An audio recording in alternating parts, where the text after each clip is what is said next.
chief Obama advisor accused of fraud. Now the shocking verdict is in.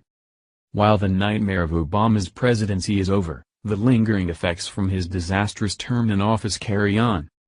His signature piece of legislation, Obamacare, is the primary tumor still afflicting the nation. This, despite years of promises and time for planning on behalf of the feckless Republican Party. While it's nowhere close to a repeal, one of the clowns responsible for the healthcare takeover has landed himself in hot water again. Remember Jonathan Gruber, the MIT professor who proudly proclaimed that the lack of transparency and stupidity of the American voter were critical in passing of Obamacare? Well, after screwing the entire nation, he's finally getting paid back a little for his deceptive practices. As reported at the Daily Caller, Vermont's Attorney General has settled the state's claims of fraud against Jonathan Gruber to the tune of $90,000. Gruber has worked for various states and companies as a healthcare consultant that specializes in the economic side of healthcare systems.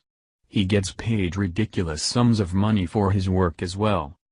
In Vermont, he was contracted to help them overhaul their own healthcare system, getting paid by the taxpayers. But under the terms of the lawsuit settlement, he'll no longer work as the state's consultant and he won't accept any of the remaining payments he's owed, which amount to $90,000. In return, Vermont won't pursue legal action against him under the state's False Claims Act.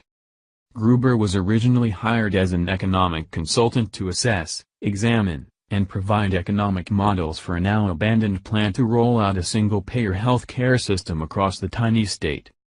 Talk about doomed from the start. This single-payer scam, called Green Mountain Care, was the brainchild of the brainless, former Governor Pete Shumlin. After examination, Shumlin was forced to scrap the plan, as it was determined it'd be far too costly.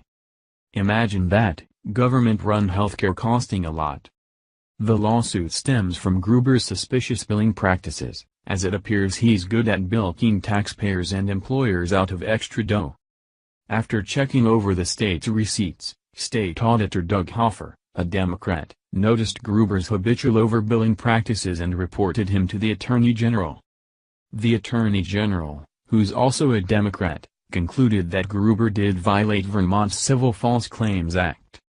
Specifically, there were 2 invoices that caught the eyes of investigators and potentially more showing Gruber falsely charging the state for work that neither he or his assistants ever completed. Gruber is obviously smart enough to understand the rampant inefficiencies and lack of oversight in government. So it's not surprising that he'd try and pull something like this, as chances are he wouldn't get caught. Because governments in general are masterful when it comes to wasting tax dollars. Under the terms of Gruber's consulting contract, he was supposed to receive up to $400,000 for his policy advice concerning single-payer healthcare in Vermont. But he'll have to forfeit some of it thanks to the lawsuit. While the issue has been settled, Gruber denies he did anything wrong. But considering it's all Democrats that carried out this investigation on an ally, it's likely he's guilty. Nevertheless, Gruber deserves far worse for helping foist the yoke of Obamacare on the American people while laughing all the way to the bank with our tax money. Thank you for watching this video. What do you think about this? Share this on Facebook and Twitter along with your comments.